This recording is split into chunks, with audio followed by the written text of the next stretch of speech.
हर चंद्र महीने में हिंदू कैलेंडर में 2 चतुर्थी तिथि होती है।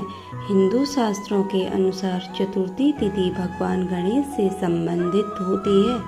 शुक्ल पक्ष के दौरान अमावस्या या नए चांद के बाद चतुर्थी को विनायक चतुर्थी के रूप में जाना जाता है और कृष्ण पक्ष के दौरान एक पूर्णमासी या पूर्णिमा के बाद चतुर्थी को संकष्टी चतुर्थी कहा जाता है। यद्यपि विनायक चतुर्थी उपवास हर महीने किया जाता है, लेकिन सबसे महत्वपूर्ण विनायक चतुर्थी भाद्रपद महीने की होती है।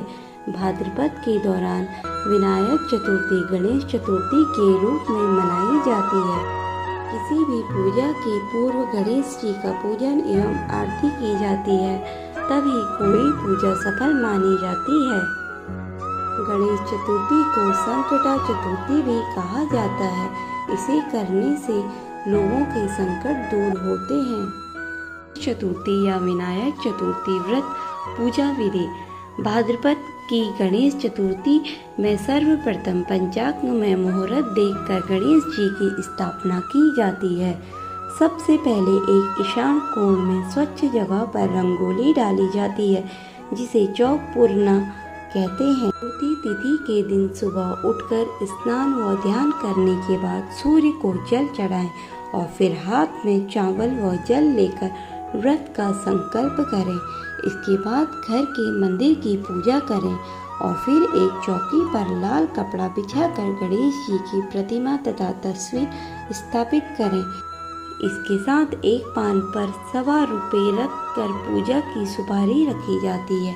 कलश भी रखा जाता है। एक लोटे पर नारियल को रखकर उस लोटे के मुंह पर लाल धागा बांधा जाता है। यह कलश पूरे 10 दिन तक ऐसे ही रखा जाता है। 10वें दिन इस पर रखे नारियल को फोड़कर प्रसाद खाया जाता है।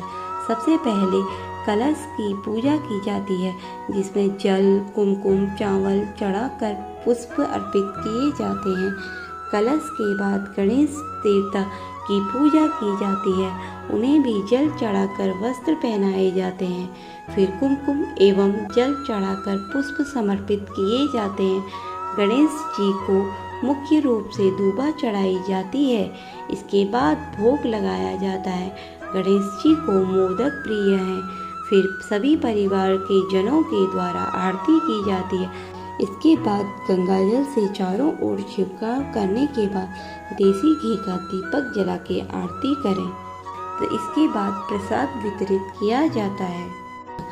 जीवन में सुख एवं शांति के लिए गणेश जी की पूजा की जाती है। संतान प्राप्ति के लिए भी महिलाएं गणेश चतुर्थी का व्रत करती हैं। बच्चों एवं घर परिवार में सुख के लिए माताएं गणेश जी की उपासना करती हैं। शादी जैसे कार्यों के लिए भी गणेश चतुर्थी का व्रत किया जाता है। किसी भी पूजा में गणेश जी की पूजा एवं आरती की जाती है। गणेश जी को संकटहर्ता क्यों कहा गया? एक बार पूरे ब्रह्मांड में संकट छा गया, तब सभी भगवान शिव के पास पहुँचे और उनसे इस समस्या का निवारण करने हेतु प्रार्थना करने गए। उस समय कार्तिकेय एवं गणेश जी वहाँ मौजूद थे। तब माता पार्वती ने शिव जी से कहा, हे भोलेनाथ, आपको अपने इन दोनों बालकों में से इस कार्य हेतु किसी एक का चुनाव करना होगा। तब शिव जी ने गणेश और कार्तिकेय को अपने समीप बुलाकर कहा, तुम दोनों में से जो सबसे पहले इस पूरे ब्रह्मांड का चक्कर लगा कर आएगा, मैं उसी को सृष्टि के दुख हरने का कार्य सौंपूंगा। इतना सुनते ही कार्तिकेय अपना वाहन मयूर अर्थात मोर पर सवार होकर चले गए, लेकिन गणेश जी वहीं बैठे रहे। थोड़ी देर बाद उठकर उन्होंने अपने माता पिता की एक परिक्रमा की और वापस अपने स्थान पर बैठ गए। कार्तिकेय जब अपनी पूरी परिक्रमा करके आए, तब भगवान शिव ने गणेश जी से वहीं बैठे रहने का कारण पूछा। तब उन्होंने उत्तर दिया, माता पिता के चरणों में ही संपूर्ण ब्रह्मांड बसा हुआ है, अतः उनकी परिक्रमा से ही यह कार्य सिद्ध हो जाता है जो मैं कर चुका हूँ। यह उत्तर सुनकर शिवजी बहुत प्रसन्न हुए एवं उन्होंने गणेश जी को संकट हरने का कार्य सौंपा। इसलिए कष्टों को दूर करने के लिए घर की स्त्रियां प्रति माह चतुर्थी का व्रत करती हैं और रात्रि में चंद्र को अर्घ्य चढ़ाकर पूजा के बाद ही उपवास खोलती हैं। दोस्तों, दी गई जानकारी अगर थोड़ी भी हेल्पफुल लगे तो चैनल को लाइक, शेयर एंड सब्सक्राइब करना ना भूलें।